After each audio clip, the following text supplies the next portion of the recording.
أعوذ بالله من الشيطان الرجيم. بسم الله الرحمن الرحيم. ومن يقنت منكن لله ورسوله وتعمل صالحا نؤتها أجرها مرتين وأعتدنا لها رزقا كريما. يا نساء النبي لستن كأحد من النساء إن اتقيتن فلا تخضعن بالقول فيطمع الذي في قلبه مرض وقلن قولا معروفا. صدق الله العظيم وصدق رسوله النبي الكريم ونحن على ذلك لمن الشاهدين والشاكرين برحمتك يا أرحم الراحمين. اللهم صل على محمد وعلى آل محمد كما صليت على إبراهيم وعلى آل إبراهيم إنك حميد مجيد. اللهم بارك على محمد وعلى آل محمد كما باركت على إبراهيم وعلى آل إبراهيم إنك حميد مجيد. گزشتہ کل 21ویں پارے کے آخر میں اللہ سبحانہ و تعالیٰ نے ازواج مطہرات کے اس مطالبے پر جو انہوں نے حضرت نبی کریم صلی اللہ علیہ وسلم سے غزوہ خندق اور بنو قریظہ کے بعد مطالبہ کیا تھا نان نفقہ بڑھانے کا، اس پر اللہ سبحانہ و تعالیٰ نے ازواج مطہرات کو ایک طرح سے تنبیہ فرمائی تھی کہ نبی صلی اللہ علیہ وسلم کے ساتھ اگر رہنا ہے تو ایسے ہی ان حالات میں ہی صبر و شکر کے ساتھ گزارا کرنا ہوگا، ورنہ تم کو اختیار ہے، تم علیحدگی اختیار کر سکتے ہو۔ آج کی آیات کے اندر جو سورہ احزاب ہی کی آیات ہے لیکن پارہ 22واں ہے، یہاں پر ابتدا میں ہی ازواج مطہرات کے مقام اور مرتبہ کے بیان کیا گیا ہے۔ کوئی بندہ یہ نہ سوچے کہ ازواج مطہرات کو تنبیہ کی گئی گویا ازواج مطہرات کوئی مقام ہی نہیں ہے، مرتبہ ہی نہیں ہے۔ وہ کل عرض کیا تھا حسنات الابرار سیئات المقربین، نیک لوگوں کی معمولی سی چوک بھی اللہ اس پر تنبیہ کر دیتے ہیں۔ تو ازواج مطہرات تو نبی صلی اللہ علیہ وسلم کا گھرانہ ہے، تو اللہ پاک نے اس بات پر بھی تنبیہ فرمائی کہ تم کو یہ مطالبہ بھی نہیں کرنا چاہیے، لیکن مقام اور مرتبہ یہ ہے کہ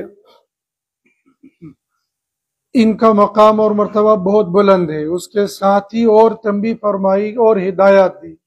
کیا ہدایات دی؟ ان آیات کے اندر ازواج مطہرات کو 6 ہدایتیں مزید دی۔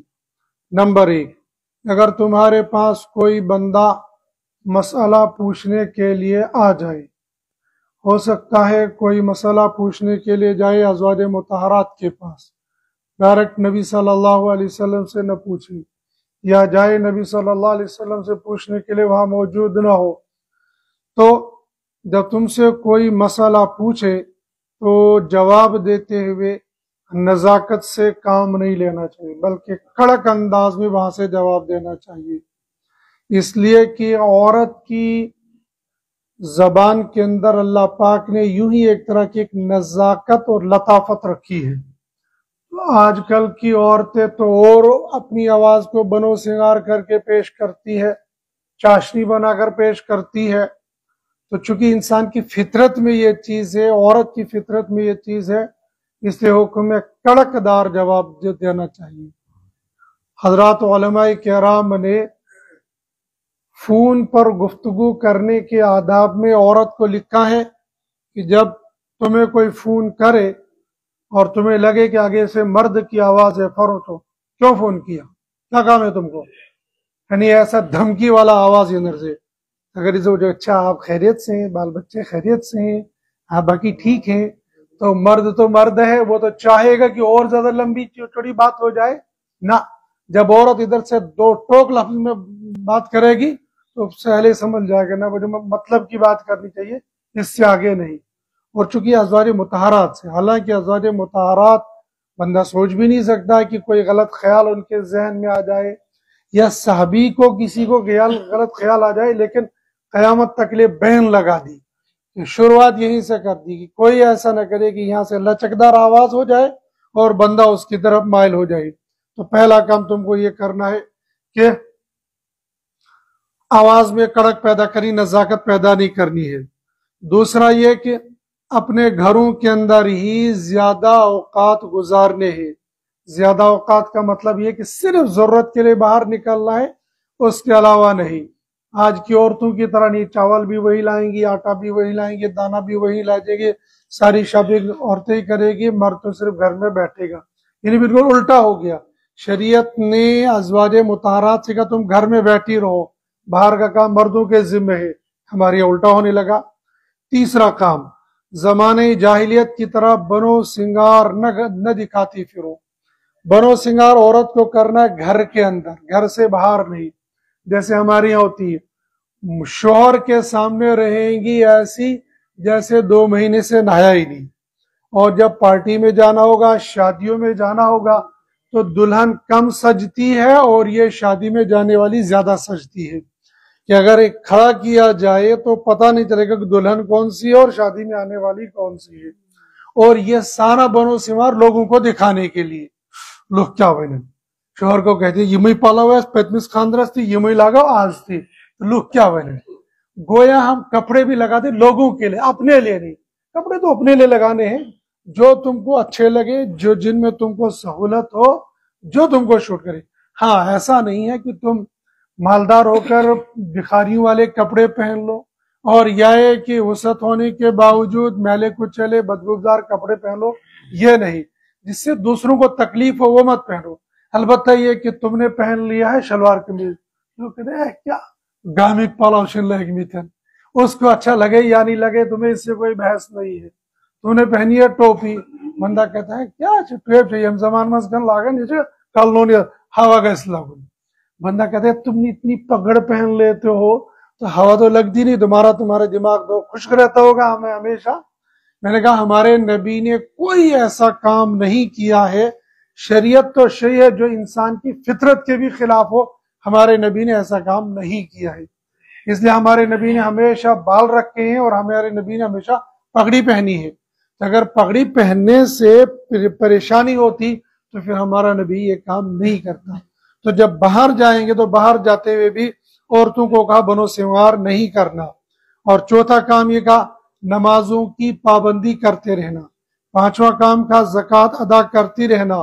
اور چھٹا کام یہ کہا اللہ اور اس کے رسول صلی اللہ علیہ وسلم کی اطاعت کرتی رہنا. یہ 6 کام تو بظاہر صرف ازواج مطہرات کو کہے ہیں، لیکن پس پردہ قیامت تک آنے والی تمام عورتوں کو ان کاموں کی ہدایت دی ہے. حضرت نبی کریم صلی اللہ علیہ وسلم کا جو گھرانہ، جو خاندان ہے، اس کو کہتے ہیں اہل بیت. لیکن اہل بیت میں کون لوگ داخل ہوتے ہیں؟ اہل بیت میں داخل ہوتے ہیں حضرت نبی کریم صلی اللہ علیہ وسلم اور آپ کی تمام بیویاں، آپ کی تمام اولاد، اور اولاد میں اگر بیٹیاں ہیں تو داماد، اور ساتھ میں اولاد کی اولاد.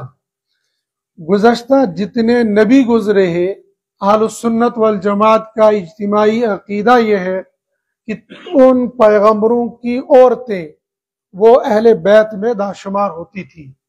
اور میرے اور آپ کے لیے یہ مسئلہ سمجھنا بہت ضروری ہے کہ حضرت نبی کریم صلی اللہ علیہ وسلم کی عورتیں ازواج مطہرات وہ تمام کی تمام اہل بیت میں داخل ہیں. یہ بعض موقعوں پر صرف سمجھنے کے لیے نہیں بلکہ عقیدے کا مسئلہ بن جاتا ہے. اس لیے کہ ایک آدمی نے لکھا ہے، اس نے کتاب لکھی ہے تحقیق و انصاف کی عدالت میں مظلوم اہل بیت کا مقدمہ. یہ اصل عراق سے ایک آدمی نے لکھی ہے، اصل کتاب یہ عربی زبان کے اندر ہے، لیکن اس کا ترجمہ ہو گیا ہے اردو کے اندر، یہ ملتی ہے لیکن یہاں نہیں ملے گی، یہ ملے گی لکھنؤ میں یا دلی میں یا دیوبند میں، چونکہ اردو ترجمہ اس کا ہوا ہے لکھنؤ سے۔ کتاب کا نام ہے تحقیق و انصاف کی عدالت میں مظلوم اہل بیت کا مقدمہ۔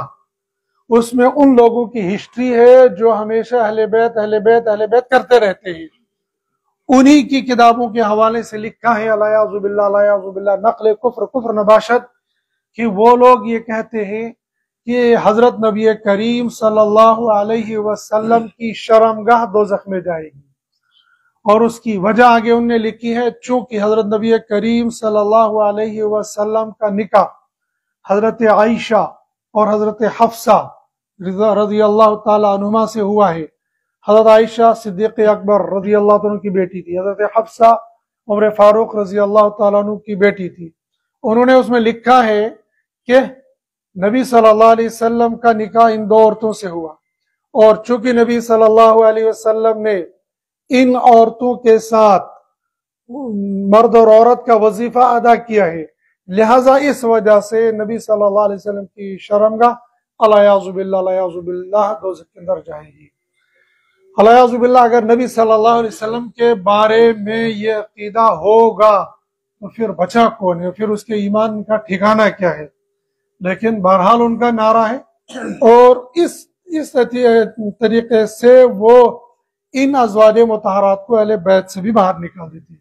ان کے یہاں اہل بیت صرف 5 لوگ ہیں، نبی صلی اللہ علیہ وسلم، حضرت فاطمہ، حضرت حسن، حضرت حسین، حضرت علی، ان کے علاوہ ان کے یہاں کوئی چھٹا اہل بیت میں داخل نہیں ہے۔ اور قرآن نے یہ کہا ہے کہ اہل بیت میں تمام کے تمام داخل ہے، انما یرید اللہ لیذھب عنکم الرجس اہل البیت ویطہرکم تطہیرا، اہل بیت سے تمام برائیوں کو نکال دیں گے۔ اور اس آیت میں مفسرین نے لکھا کہ اہل بیت میں حضرت نبی کریم صلی اللہ علیہ وسلم کی ازواج مطہرات اور آپ کی بیٹیاں حضرت زینب، حضرت ام کلثوم، حضرت رقیہ، حضرت فاطمہ اور ان کی اولاد اور حضرت علی رضی اللہ تعالیٰ عنہ شامل ہیں۔ حضرت زینب، حضرت ام کلثوم اور حضرت رقیہ یہ تینوں نبی صلی اللہ علیہ وسلم کی بیٹیاں ہیں، اور یہ تینوں پیدا ہوئی حضرت خدیجۃ الکبریٰ رضی اللہ تعالی عنہا کے بطن سے، اور چوتھی بیٹی حضرت فاطمہ یہ بھی حضرت خدیجۃ الکبریٰ رضی اللہ تعالی عنہ کے بطن سے ہی پیدا ہوئی ہے۔ 4 بیٹیاں اور 2 بیٹے انہی کے بطن سے پیدا ہوئی ہیں، لیکن وہ جو اہل بیت کا نعرہ بہت لگاتے ہیں، صرف حضرت فاطمہ کو اہل بیت میں شمار کرتے، باقی 3 بیٹیوں کو اہل بیت میں شمار نہیں کرتے، اور حضرت فاطمہ کی ماں کو بھی اہل بیت میں شامل نہیں کرتے، اور جو بیٹے اور 2 پیدا ہوئے ان کو بھی اہل بیت میں داخل نہیں کرتے۔ یہ تو سیدھا براہ راست دین کے اندر گھوٹالا کر رہے ہیں، اور جو براہ راست اس طریقے سے کھلم کھلا دین کے اندر گھوٹالا کرے تو وہ دیندار کیسے ہو سکتا ہے؟ وہ تو دین کے دائرے کے اندر بھی نہیں ہو سکتا ہے۔ لیکن بہرحال یہ کام ہمارا نہیں، یہ فیصلہ کرنے والے فیصلہ کر چکے ہیں اور وہی فیصلہ کریں گے۔ ہمیں تو بس اتنی بات یہاں پر اس آیت کے ضمن میں سمجھنی ہے کہ تمام ازواج مطہرات کی اولاد اور اس اولاد کی اولاد یہ سب کے سب اہل بیت کے اندر داخل ہے۔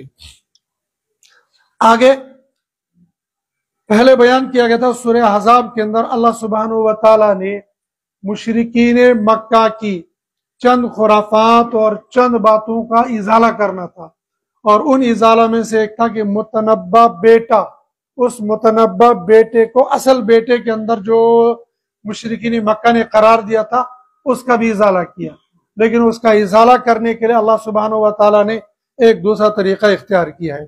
وہ طریقہ کیا تھا؟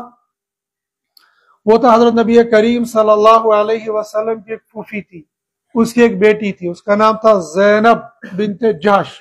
یہ جحش پھوپھی تھی، ان کی بیٹی تھی زینب، اور حضرت نبی کریم صلی اللہ علیہ وسلم کے ایک آزاد کردہ اور منہ بیلے بیٹے تھے حضرت زید۔ بہت مشہور قصہ ہے، یہ تو کسی اور ملک سے آئے تھے تو قافلہ بکھر گیا، وہ لڑکا حضرت زید کسی کے ہاتھ لگ گیا اور انہیں ان کو غلام بنا دیا، مکہ المکرمہ میں آ کر ان کو بیچ دیا گیا اور ان کو خریدا حضرت خدیجہ رضی اللہ تعالیٰ عنہ نے، اور جب نبی صلی اللہ علیہ وسلم کے ساتھ نکاح ہو گیا تو اس کو آزاد کر دیا، لیکن وہ رہے یہیں۔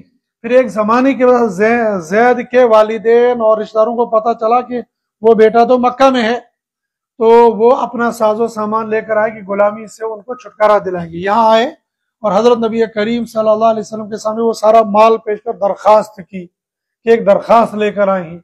آپ نے پوچھا بات کیا ہے؟ نے کہا کہ ہمارا بیٹا تمہاری غلامی میں ہے، یہ فدیہ لے لو اور اس کو واپس کر دو۔ آپ صلی اللہ علیہ وسلم نے فرمایا زینب ادھر آؤ، زید ادھر آؤ۔ زید کو بلایا گیا، زید سے پوچھا ان کو جانتے ہو؟ جی حضرت، یہ میرے والد صاحب ہیں، یہ میرے ماموں ہیں، یہ تم کو لینے کے لیے آئے ہیں۔ آپ صلی اللہ علیہ وسلم نے فرمایا زید تم میرا رویہ بھی دیکھتے ہو، اپنے ماں باپ کو تو بچپن سے جانتے ہو، تم کو اختیار ہے، اگر تم ان کے ساتھ جانا چاہو تو تم کو اختیار ہے، بغیر فدیے کے تم ان کے ساتھ چلے جاؤ، اور اگر رہنا چاہو گے میں تم کو زبردستی نہیں بھیجوں گا۔ حضرت زید رضی اللہ تعالیٰ عنہ نے کہا ایسے ماں باپ مجھے سینکڑوں اور ہزاروں مل جائیں، میں آپ کو چھوڑ کر کبھی نہیں جا سکتا ہے۔ باپ اور ماموں چونکہ جانتے نہیں تھے کہ مقام اور مرتبہ ہے کیا آگے، یعنی کہ زید تم کو کیا ہو گیا، تم غلامی کو اختیار کر رہے ہو اور آزادی کو چھوڑ رہے ہو؟ کہا مجھے ایسی ایسی آزادی ہزاروں مل جائیں اور ایسی غلامی مجھے زندگی بھر مل جائے، مجھے یہ قبول ہے۔ جب وہ پریشان ہو گئے اس وقت حضرت نبی کریم صلی اللہ علیہ وسلم زید آج سے تم میرے بیٹے ہوں گے۔ یہ لے پالک بیٹے بن گئے۔ اب یہ لے پالک بیٹے بھی تھے، ادھر سے آزاد کردہ غلام، حالانکہ یہ غلام تھے نہیں، لیکن چونکہ بن گئے تھے اتفاق سے، اس لیے حضرت نبی کریم صلی اللہ علیہ وسلم نے اب اپنے ہی لے پالک بیٹے کا نکاح اپنی پھوپھی کی بیٹی حضرت زینب کے ساتھ کرنا چاہا، لیکن حضرت زینب چونکہ قریش کی خاندان میں سے تھی اور من حیث الانسان ان کے دل کے اندر یہ خیال آ گیا میرا نکاح ایک آزاد کردہ غلام کے ساتھ ہو جائے، یہ کچھ بات ان کو جچی نہیں، اور ان کا بھائی تھا عبداللہ بنت جحش، ان کو بھی یہ بات جچی نہیں، وہ کہنے لگے یار غلام کے ساتھ نکاح ہو جائے، اور وہ بھی قریش، اور قریش وہ خاندان تھا جو کہتا ہم ہی چودھری ہیں، باقی کوئی ہے ہی نہیں دنیا کے اندر، ہمارے علاوہ کوئی ہے ہی نہیں۔ اللہ سبحانہ وتعالی نے قرآن اتارا وَمَا كَانَ لِمُؤْمِنٍ وَلَا مُؤْمِنَةٍ إِذَا قَضَى اللَّهُ وَرَسُولُهُ أَمْرًا أَن يَكُونَ لَهُمُ الْخِيَرَةُ مِنْ أَمْرِهِمْ۔ اصل میں اللہ پاک نے وہ رسم توڑ دی تھی کہ لے پالک بیٹا اصل بیٹا نہیں ہوتا ہے، لیکن پروسیس ایسا چلا ہے، طریقہ کاریوں چلا کہ پہلے نکاح۔ اب جب حضرت زینب کے دل کے اندر یہ آ گیا کہ نکاح کروں آزاد غلام کے ساتھ، نہیں، اللہ نے کہا ایک مومن مرد اور مومن عورت کو ہرگز یہ نہ چاہے جب اللہ رسول کا کوئی فیصلہ ہو جائے وہ اس سے منہ موڑ لے، ایسا مومن مرد اور مومن نہیں کر سکتے، ان کو تو سر تسلیم خم کرنا چاہیے۔ جو ہی یہ آیت نازل ہو گئی پھر وہ صحابہ تھے، حضرت زینب نے بھی کہا سمعنا واطعنا، عبداللہ نے بھی کہا سمعنا واطعنا، ہم نے سن لیا، اطاعت کر لی، اللہ رسول کا فیصلہ آ گیا، اس کے آگے ہم کچھ نہیں کر سکتے۔ چنانچہ نکاح ہوئی اور نکاح ہونے کے بعد زندگی گزرنے لگی، لیکن تحلی جب انسان کے دماغ کے اندر ہوتی ہے تو وہ تو رہتی ہے۔ حضرت زینب کے دماغ کے اندر پہلے سے یہ بات تھی کہ میں قریش کے خاندان سے ہوں، اور حضرت زید چونکہ پہلے سے جانتے ہیں میں ایک آزاد کردہ غلام ہوں۔ جب انسان ذہناً کسی بات کو تسلیم کر لیتا ہے پھر اس سے نکلنا انسان کے لیے تھوڑا سا مشکل ہو جاتا ہے۔ جو انسان بوڑھا ہونے کے باوجود اپنے اندر جوانی تصور کر لے گا وہ جوان ہی رہے گا، اور جو آدمی اپنے آپ کے اندر بڑھاپا تسلیم کر لے گا تو بس بڑھاپا ہی تسلیم کر لے گا۔ ایک لطیفہ لکھا ہے، ایک بڈھے نے نکاح کر لیا لیکن اتفاق سے مل گئی اس کی دوشیزہ جوان عورت مل گئی، تو اس جوان عورت پتہ نہیں اس کو کیا اس کے سمجھ میں آ گیا، تو اس نے کہا دیکھو میں تم سے نکاح تو کر سکتی ہوں لیکن میری کچھ چند شرطیں ہوں گی، اگر ان پر عمل کرو گے تو ٹھیک ہے۔ اس نے چند شرطیں لگائی، ایک شرط ان میں سے یہ بھی لگائی بڈھو کے پاس کبھی نہیں بیٹھنا ہے، تو اور جب گھر میں آؤ گے دروازے سے نہیں آ گیا، یہ دیوار پھلانگ کے آ جانا۔ وہ ٹھیک ہونے لگا. وہ تو اپنے آپ کو جوان تصور کرنے لگا, میں جوان ہوں, میرے ساتھ جوان عورت زندگی گزار رہی ہے. ایک دن بڈھو نے اس کو گھیر لیا اور گھیرنے کے بعد اپنے پاس بٹھایا اور سارے بڈھو کے فضائل سنائے.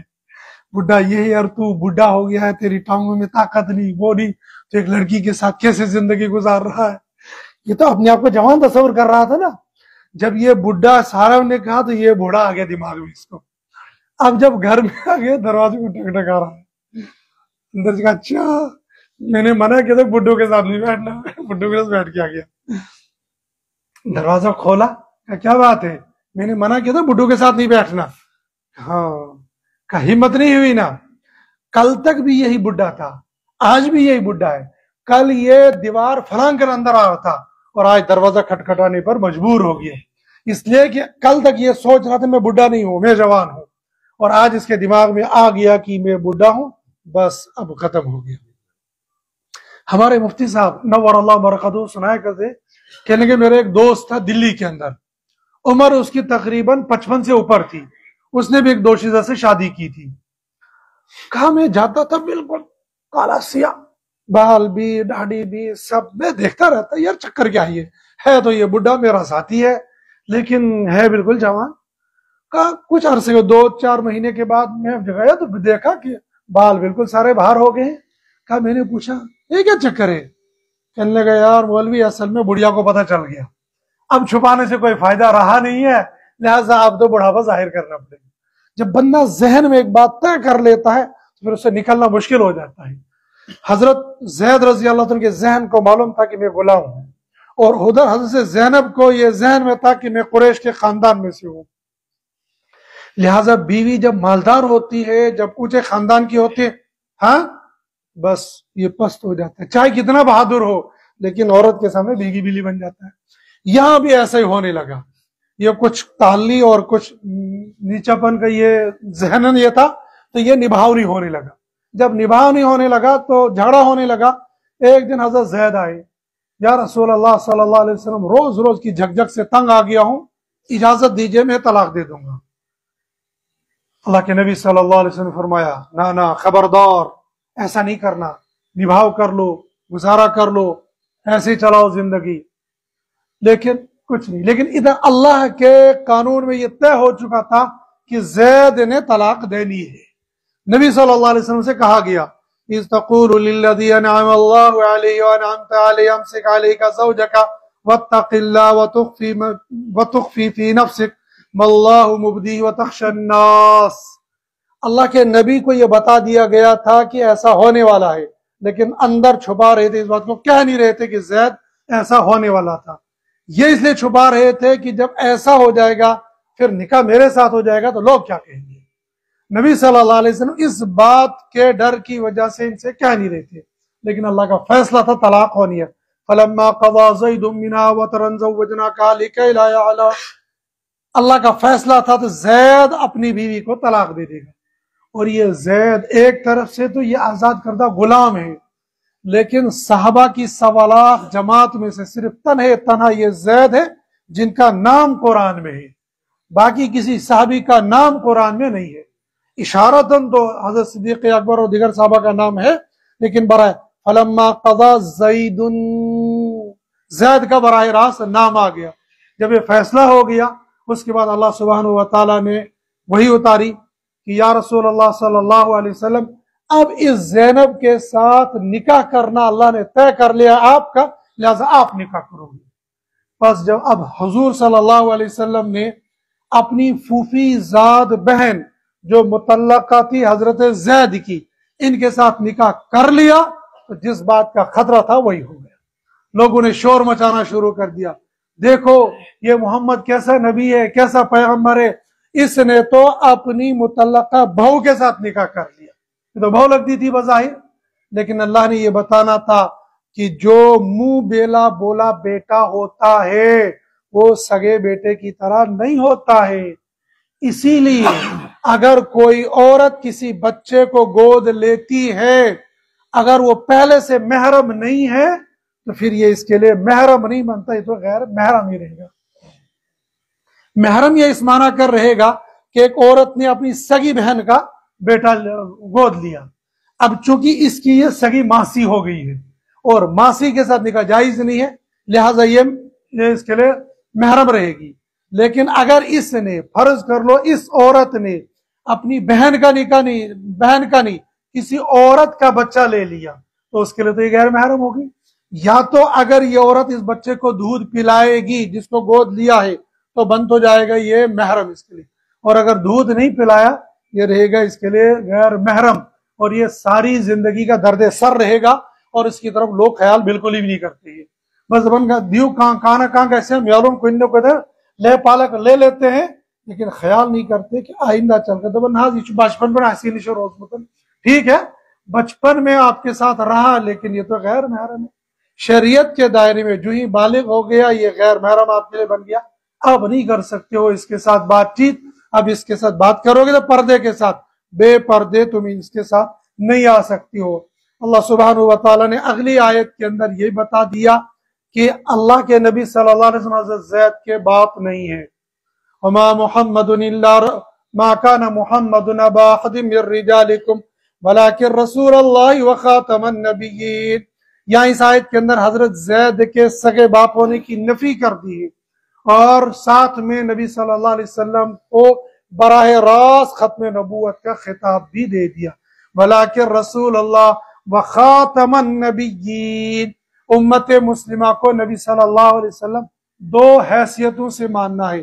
ایک حیثیت آپ کے نبی ہونے کی اور دوسری حیثیت آپ کے خاتم النبیین ہونے کی. اگر کوئی آدمی نبی صلی اللہ علیہ وسلم کو نبی تو مانتا ہے لیکن خاتم النبیین نہیں مانتا ہے تو وہ انسان وہ مسلمان نہیں ہوگا، وہ تو کافر رہے گا. جیسے اس زمانے کے اندر قادیانی ہے، قادیانی نبی صلی اللہ علیہ وسلم کو نبی تو مانتے ہیں لیکن خاتم النبیین نہیں مانتے ہیں، لہذا وہ کافر ہے. یہ ختم نبوت کی آیات میں سے صریح آیت ہے اور نص قرآنی سے ثابت ہے کہ نبی صلی اللہ علیہ وسلم آخری نبی ہے. اگلی دو آیات کے اندر حضرت نبی کریم صلی اللہ علیہ وسلم کی 5 صفات کو اللہ نے بیان کیا ہے. کیا؟ پہلی آیت کے اندر فرمایا یا ایھا النبی انا ارسلناک شاہدا ومبشرا ونذیرا. اے نبی بھیجا ہم نے آپ کو شاہدن گواہی دینے والا، مبشرن بشارت دینے والا، نذیرن ڈرانے والا.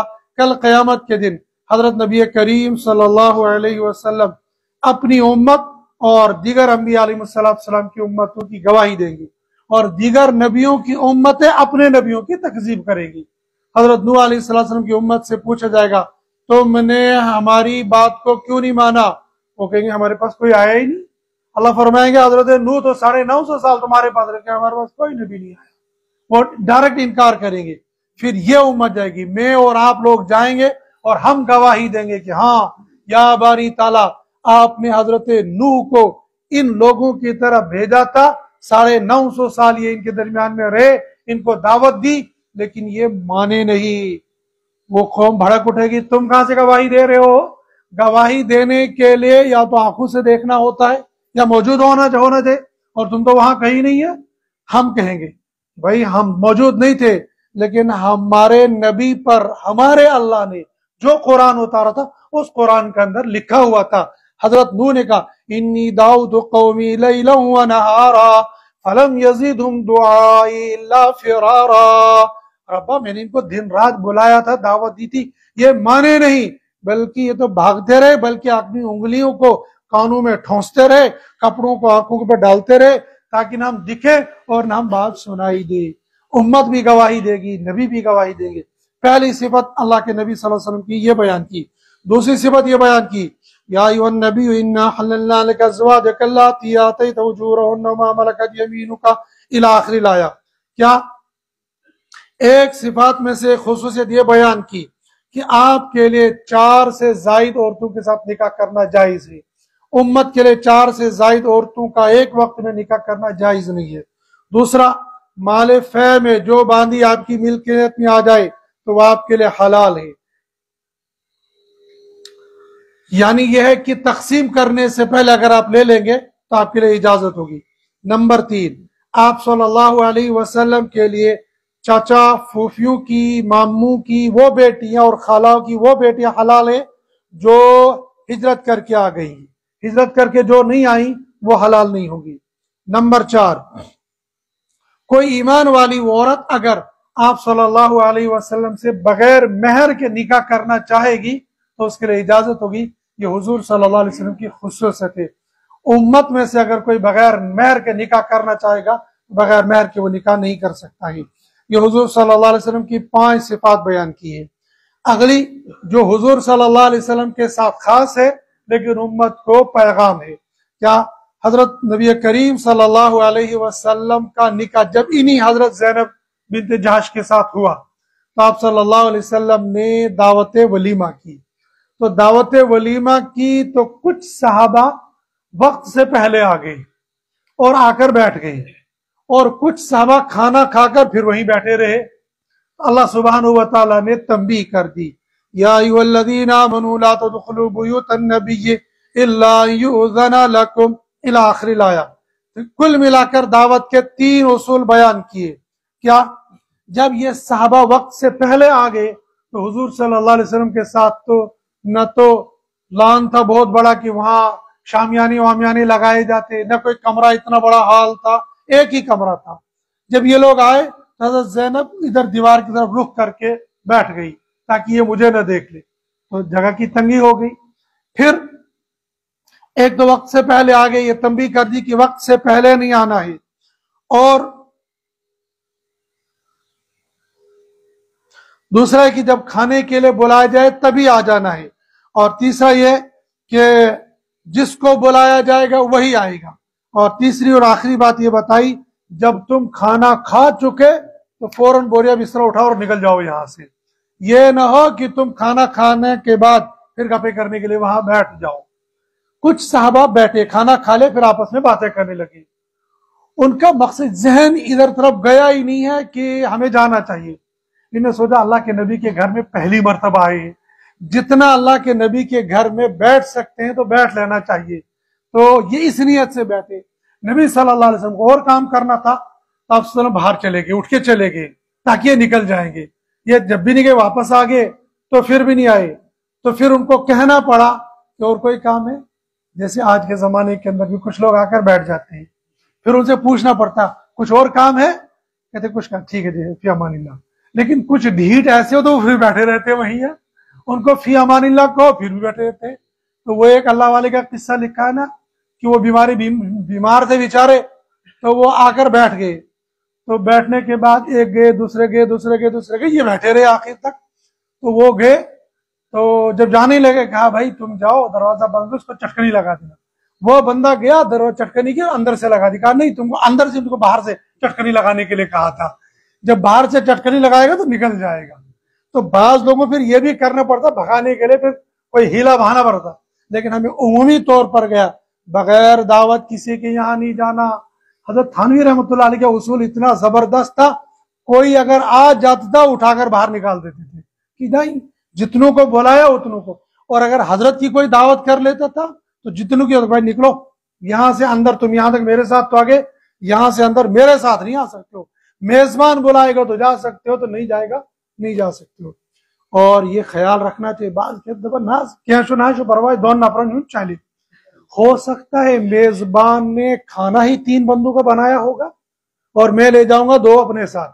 اگر ساتھ لے جانے تو پہلے میزبان کو بتاؤ میں آؤں گا لیکن میرے ساتھ 2 بندے اور ہوں گے۔ اگر وہ کہے گا ٹھیک ہے لے آنا تو لے جانا، اگر وہ کہے گا نہیں لانا تو ٹھیک ہے میں آتا ہوں ان 2 بندوں کے ساتھ، جب میری ان کی دعوت نہیں پھر میری بھی نہیں، آپ کو گنجائش نہیں، کوئی بات نہیں ہے، جب گنجائش ہو جائے گی، لیکن بات پہلے واضح کر لینا۔ اس زمانے کے اندر تو اور زیادہ مشکل ہے یہ، اس لیے کہ فرض کر لو یہ جو ولیمے پلیمے کرتے ہیں نا، تو یہ دیکھتے کارڈ بناتے پہلے کتنے بندے، پھر آرڈر وہاں کرتے اتنے پلیٹیں، اور پلیٹوں کا مطلب ہوتا ہے یقین پیس ایسا کوئی، رشتے ایسا کوئی، کباب ایسا کوئی، وہ ایک ایک ہوگا۔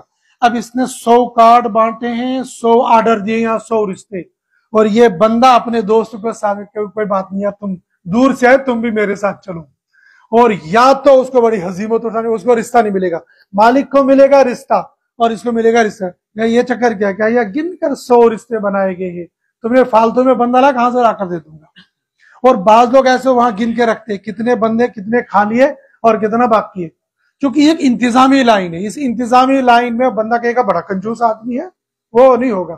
ہاں آپ نے پہلے بتا دیا تو ایسا کرنا چاہیے، ورنہ بن بلائے جانا نہیں چاہیے اور کھا کر پھر وہاں ڈیرا نہیں ڈالنا چاہیے۔ جب صحابہ سے یہ بات کہی گئی تو میرے لیے اور آپ کے لیے کیوں نہیں ایک بات کہی جائے گی۔ اگلی آیت کے اندر حضرت نبی کریم صلی اللہ علیہ وسلم کے ساتھ جن عورتوں نے نکاح کیا ہے، آپ صلی اللہ علیہ وسلم کے پردہ فرمانے کے بعد اب جو ازواج مطہرات حیات ہے ان کے ساتھ دنیا کا کوئی انسان نکاح نہیں کر سکتا ہے۔ امت کی وہ مائیں بن گئی اور امت کے لیے وہ حرام ہو گئی۔ وما كان لكم ان تؤذوا رسول الله ولا ان تنكحوا ازواجه من بعده ابدا، کبھی بھی نکاح نہیں کر سکتے ہو۔ امی عائشہ رضی اللہ تعالیٰ عنہ کی عمر مبارک جس وقت نبی صلی اللہ علیہ وسلم دنیا سے پردہ فرما گئے صرف 17 سال تھی اور 53 سال کی عمر میں وفات ہو گئی۔ یہ لمبا زمانہ یوں ہی گزار دیا، لیکن دوسرا نکاح کرنے کی اجازت نہیں تھی۔ اگلی آیت کے اندر پردے کا حکم نازل ہو گیا۔ یا ایھا النبی قل لازواجک وبناتک ونساء المؤمنین یدنین علیہن من جلابیبہن، یہ نبی صلی اللہ علیہ وسلم سے کہا گیا کہ اپنی عورتوں سے کہو اور گھر کی عورتوں سے بھی اور دیگر عورتوں سے بھی کہ اپنے اوپر تھوڑی سی چادر ڈال دیا کرے جس سے چہرہ اور بدن کی ساخت چھپ جائے، پھر یہ برقعے کے ساتھ چھپائیں، اور اگر یوں ہی کوئی موٹی سی چادر اوڑھ لیں گے وہ چھپائیں۔ کشمیری مزاج کے اندر پہلے سے پردہ تھا لیکن آہستہ آہستہ وہ ختم ہو گیا، مردوں کو بھی عورتوں کو بھی۔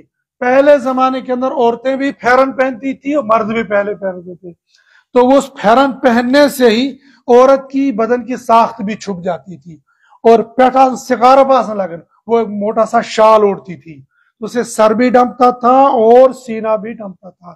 مجال تھی کہ بہو کا سر کے بال ایک بال بھی سسر ساری زندگی دیکھ لے، یہ نہیں ہو سکتا تھا، وہ اپنے سر کو ڈھانپ لیتی تھی۔ اور آج کی لڑکی تو پوری مارکیٹ میں دوپٹے کے نام و نشان کے بغیر گھوم کے آ جاتی ہے، اتنی بھی ہائے ہوگی۔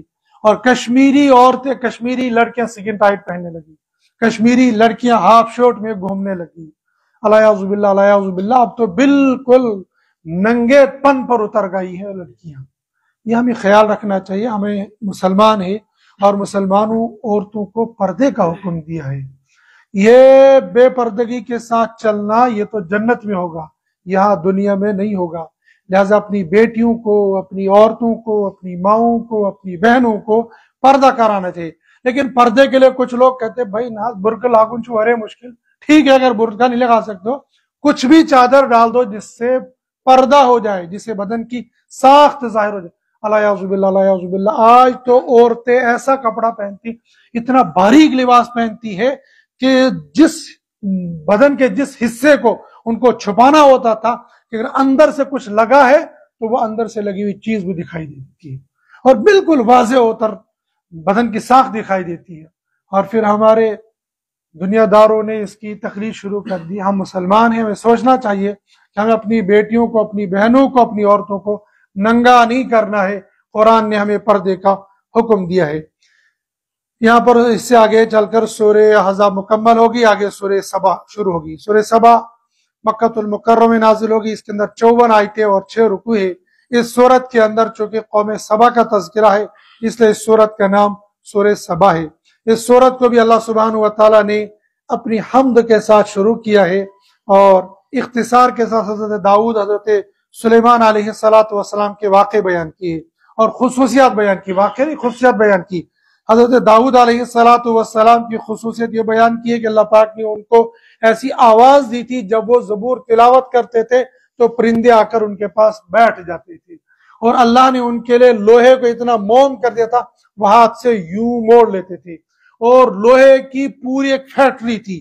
لہٰذا اگر ہم دیکھیں کہ سٹیل فیکٹری سب سے پہلے حضرت داؤد علیہ السلام کی یہاں تھی تو یہ کوئی بیجا نہیں ہوگا، چونکہ پورا لوہا ان کے لیے موم بنا دیا گیا تھا۔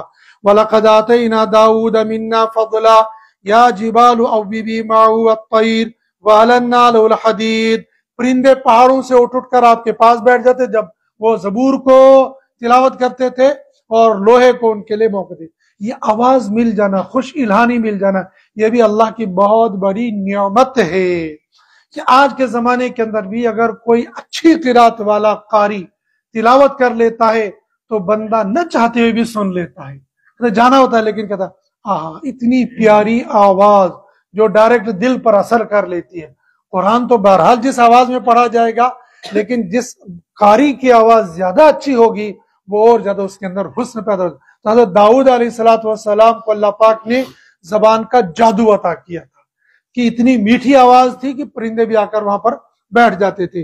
اور ان کے بیٹے حضرت سلیمان علیہ السلام کو اللہ پاک نے ہوا قابو کر دی تھی۔ وَلِسُلَيْمَانَ الرِّيحَ غُدُوُّهَا شَهْرٌ وَرَوَاحُهَا شَهْرٌ، وہ مہینوں کا سفر ایک صبح ایک شام میں طے کر لیتے تھے۔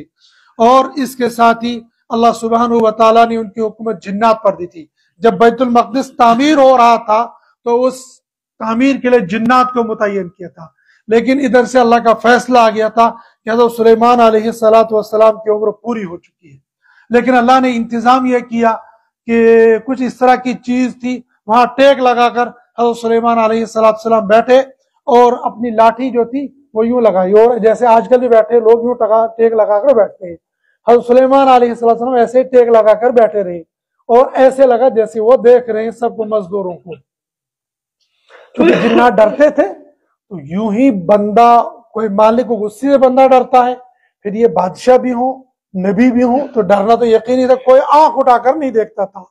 اتفاق اگر کسی نظر یوں پڑ گئی تو پڑ گئی، ورنہ گور کر ادھر دیکھ لے کہ سلیمان کیا کر رہے ہیں، ایسی ان کی مجال نہیں تھی۔ موت کا وقت متعین ہو چکا تھا اور اللہ سبحانہ و تعالیٰ حضرت اسرائیل کو بھیجا، جاؤ روح قبض کر لو، روح قبض ہو گئی، لیکن چونکہ ان کی نگرانی کروانی تھی اور کام باقی تھا لہذا یوں ہی کھڑے رہے۔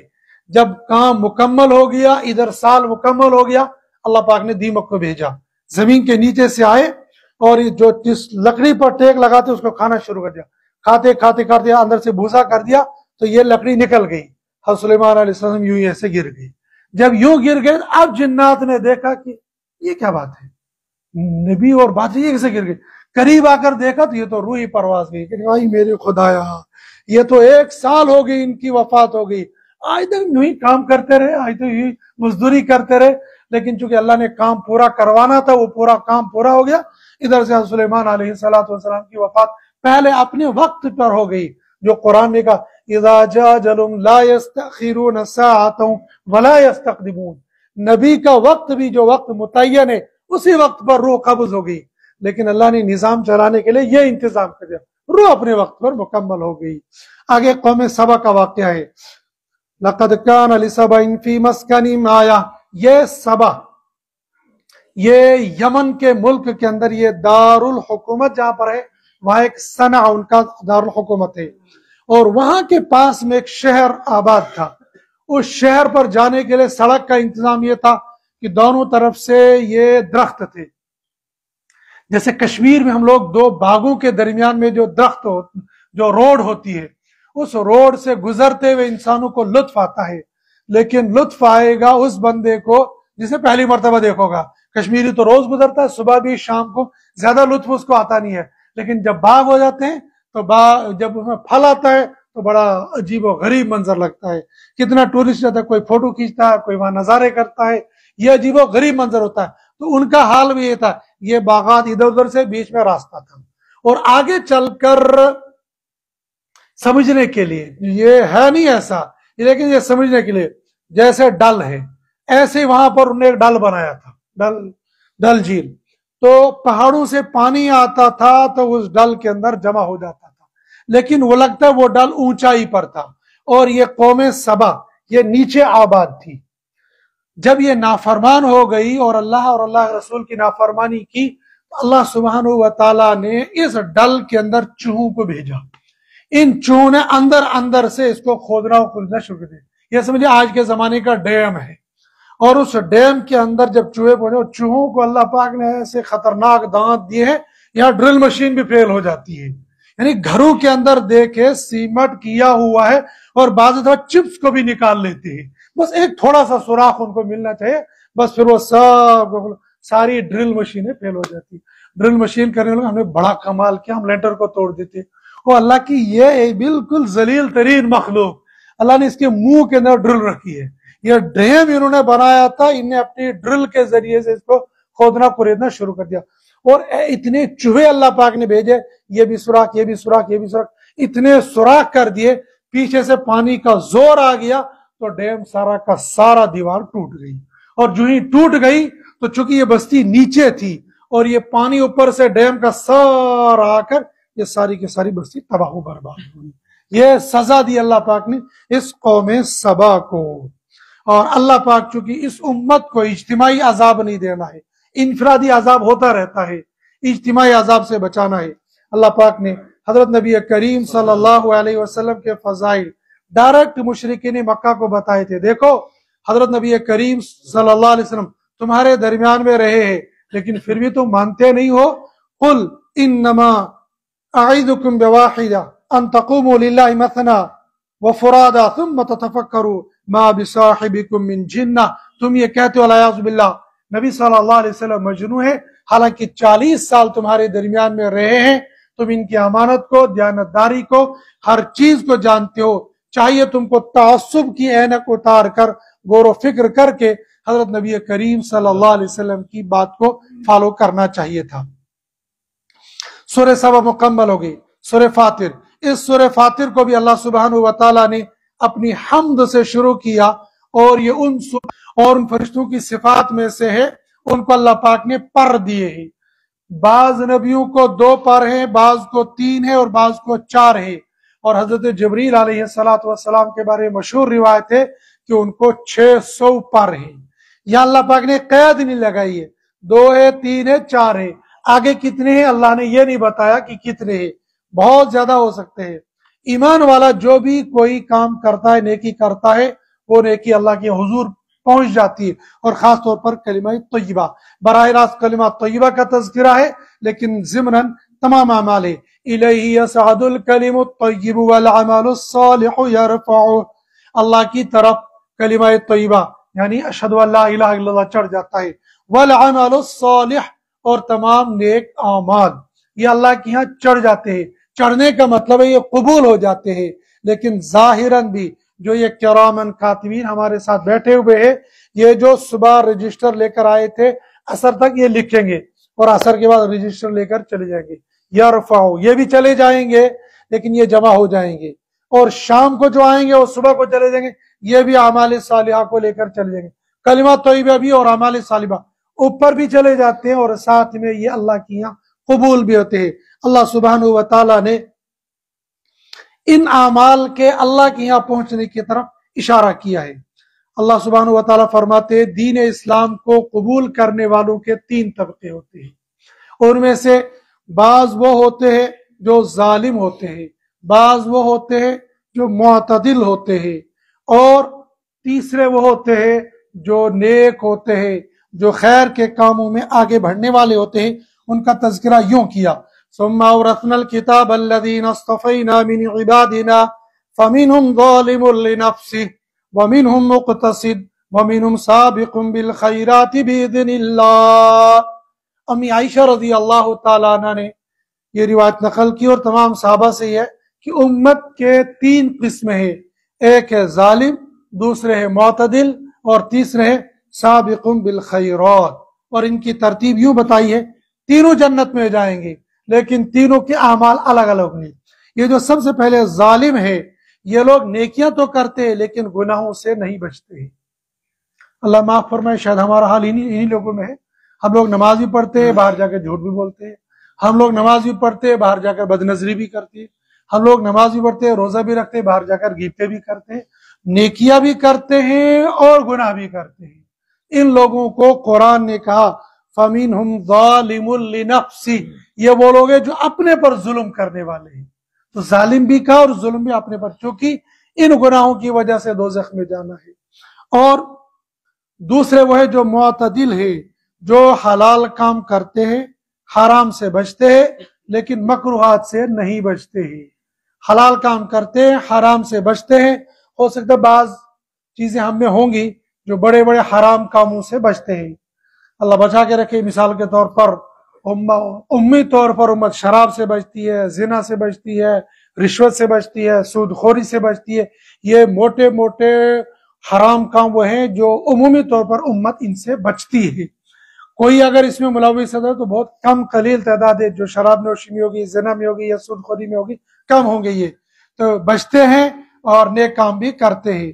اور تیسرے وہ ہے جو نیکیاں بھی کرتے ہیں، حرام کاموں سے بچتے ہیں اور سنتوں پر بھی عمل کرتے ہیں، لیکن بعض مستحبات اور مباح کام ان سے بھی چھوٹ جاتے ہیں. مثال کے طور پر عصر سے پہلے کی 4 سنتیں نہیں پڑھتے ہیں لوگ، اور بہت سارے کام جو مباحات میں سے ہوتے ہیں تو وہ نہیں کرتے، لیکن وہ کام ہے جن پر پکڑ دھکڑ دی ہوگی، اللہ پاک ان کو بغیر حساب کتاب کی جنت میں بھیج دیں گے. اور کچھ وہ ہوں گے جن سے تھوڑا بہت حساب ہوگا، تھوڑی بہت سختی ہوگی، ان کو بھیجے گا. اور آخر والے وہ ہے جو ظالم ہوں گے، ان ظالموں کو جہنم میں بھیجا جائے گا، گناہوں کی سزا ہوگی، دھلائی ہوگی، اور دھلائی کے بعد پھر اللہ پاک جنت میں بھیجیں گے. اور یہ جو ایمان والوں کو جنت میں بھیجنا یہ ایسا ہے جیسا میلے کچیلے کپڑے کو دھوبی کو دینا. جب وہ دھوبی کو دیتے ہیں تو دھوبی ان کپڑوں کو کبھی پتھر پر مارتا ہے، کبھی ڈنڈے سے مارتا ہے، اور کبھی اپنے پیروں سے ان کو رونتا ہے. اس دھوبی کا کام ان کپڑوں کو مارنا نہیں ہے یا پھاڑنا نہیں ہے، مقصد ہے ان سے میل نکالنا، اور میل نکالنے کے لیے جو طریقہ کار ہوگا وہ اختیار کیا جائے گا. مثال کے طور پر جو بڑے لوگ ہوتے ہیں وہ ایک دن کپڑے لگاتے ہیں، دوسرے دن کو نکال دیتے ہیں. اب ان لوگوں کے کپڑے خالی مشین کے اندر ڈال دو تو بس وہ ٹھیک ہو جاتے ہیں، اور دوسرے وہ لوگ ہیں جو 2 دن پہنیں گے تو اس کے بعد نکال دیں گے، تو ان کو تھوڑا بہت ہاتھ سے رگڑائی کر دو تو دھل جائیں گے. اور تیسرے ہمارے جیسے ان ہفتے ہفتے کپڑے نہیں بدلتے ہیں، تو کپڑے بدلتے نہیں، تو اب وہ میل نکالنے کے لیے ڈنڈے کا استعمال کرنا پڑتا ہے، پیروں کا استعمال کرنا، ہاتھوں کا استعمال کرنا پڑتا. یا موٹے کپڑے ہوتے ہیں جیسے کوٹ ہے، جیکٹ ہے، یا پرانے زمانے کے اندر اون کے کمبل ہوتے تھے، ان سارے کپڑوں کو میل نکالنے کے لیے ان ڈنڈوں کا استعمال کرنا پڑتا ہے. بس ایسا ہی سمجھنا چاہیے. بعض لوگ وہ ہوں گے کہ جو ان کپڑوں کے مانند ہوں گے جن نے صبح کو لگائے تھے شام کو نکال دیے، ان سے غلطی سے وہ کوئی چھینٹ وینٹ پڑ گئی تو ہو گئی، باقی یہ صاف ستھرے. اور دوسرے وہ ہوں گے جو 2-3 دن لگائے اس کے بعد نکالے تو ان کو تھوڑی سی مشین میں ڈال کر گھمائے پھرائیں گے تو نکل جائے گی. اور تیسرے وہ ہوں گے جن کو ڈنڈے کی ضرورت ہوگی تو پھر اللہ پاک جہنم میں بھیجیں گے، ادھر سے ٹھکائی ہوگی، ادھر سے آگ ہوگی، ادھر سے سب کچھ ہوگا. جب یہ میل کچل سارا نچوڑ لیا جائے گا، اب یہ صاف شفاف ہو جائیں گے، پھر اللہ پاک ان کو جنت میں بھیج دیں گے. کافر کو اللہ پاک جنت میں نہیں بھیجیں گے، جنت میں جائیں گے صرف ایمان والے، اور ایمان والے دوزخ میں جائیں گے صرف میل کچل نکالنے کے لیے. یہی ہے وہ 3 قسمیں ہیں. اللہ پاک کرے کہ ہمارا شمار پہلی قسم میں ہو جائے. اور چونکہ دیکھو غلطی کوتاہی سے بندہ کہے گا کہ میرے سے غلطی کوتاہی نہیں ہوتی ہے، 1 نمبر کا جھوٹا ہوگا، وہ ایسا ہو ہی نہیں سکتا. اور خاص طور ہم لوگ اس زمانے کے اندر رہ رہے، لیکن اس کا طریقہ کار یہ ہے کہ بندہ توبہ کر لے اور یہ نیت کر لے کہ شام کو مجھے دوبارہ توبہ کرنی ہے. جو دن بھر غلطی ہو جائے گی ان کی توبہ شام کو کرنی ہے. اگر عصر کے ٹائم ہی موت آ گئی، چونکہ اس نے توبہ کی نیت کی تھی، اللہ کی ذات سے امید ہے اللہ اس کو معاف کر دیں گے. اخیر پر اللہ سبحانہ و تعالیٰ فرماتے ہیں یہ لوگ کیا سمجھتے ہیں کہ اللہ پاک ان پر قابو نہیں فرمائیں گے؟ تم سے بڑے بڑے ترم خان آئے تھے، جب اللہ پاک ان کو پکڑنے پر آ گئے تو ایسا پکڑا کہ پھر ان کو راہ فرار اختیار نہیں ہوگی. اولم یسیروا فی الارض فینظروا کیف کان عاقبۃ الذین من قبلہم وکانوا اشد منہم قوۃ. تم سے زیادہ طاقتور یہ قوم عاد اور قوم ثمود، جو پتھر پر ہاتھ یوں مارتے تھے پتھر ٹوٹ جاتا تھا، اور پتھر پر یوں کوہنی مارتے تھے جیسے آج ہم ہتھوڑا مارتے ہیں یا جھبل سے دعوت پھر 2 ٹکڑے کرتے تب جا کے، آج تو ہم بارود بھرتے جب 2 ٹکڑے، وہ یوں ایسے مارتے تھے تو پتھر کے پہاڑ کے 2 ٹکڑے ہو جاتے. اللہ فرماتا جب ان کو برباد کرنے پر آگے تم کیا چیز ہو، تم کو چٹکی بھر میں ایک ہوا کا جھونکا آ جاتا ہے، بندہ کہیں کا کہیں پہنچ جاتا ہے، پانی کا ایک ریلا آ جاتا ہے، لوگ ڈوب جاتے ہیں، زمین تھوڑی سی کھسک جاتی ہے، گاؤں کا گاؤں زمین کے نیچے دب جاتا ہے، لوگ نکالنے کی کوشش کرتے نکلتا نہیں ہے. ماضی قریب میں 2004 کے زلزلے میں اگر آپ میں سے کوئی اس کے بعد اڑی گیا ہوگا، وہ گاؤں دیکھا ہوگا پورا گاؤں نیچے آ گیا ہے. یہاں ریاسی میں دیکھا ہے گاؤں پورا نیچے آ گیا. یا جو لوگ ادھر گول گلاب گڑھ کے رہنے والے ہیں، جب یہ سنگلدان سے نکل گول کی طرف جاتے ہیں تو سنگلدان سے تھوڑا نکلنے کے بعد ایک راستہ آتا ہے، وہاں کے لوگ بتاتے ہیں کہ یہاں ایک زمانے کے اندر سنگلدان کی مارکیٹ یہاں تھی اور آج وہ پورا پہاڑی بنا ہوا کچھ بھی نہیں۔ اللہ جب بٹھانے پر آ جاتے ہیں تو آنے واحد میں یوں چٹکی میں ختم کر دیتے ہیں، لہذا تم کو نہیں۔ اور جب اللہ پکڑ پر آ جاتے ہیں تو پھر نہ انسان بچتے ہیں نہ جانور بچتے ہیں۔ وَلَوْ يُؤَاخِذُ اللَّهُ النَّاسَ بِمَا كَسَبُوا مَا تَرَكَ عَلَى ظَهْرِهَا مِن دَابَّةٍ، پھر کوئی جانور بھی نہیں بچتا ہے۔ اللہ پاک پکڑ سے حفاظت فرمائے، اللہ جیسا کرم رحم ہمارے ساتھ فرماتے ہیں، اللہ ایسے رحم کرم کا معاملہ فرمائے۔ اس کے ساتھ ہی سورہ فاتر ہماری مکمل ہوگی۔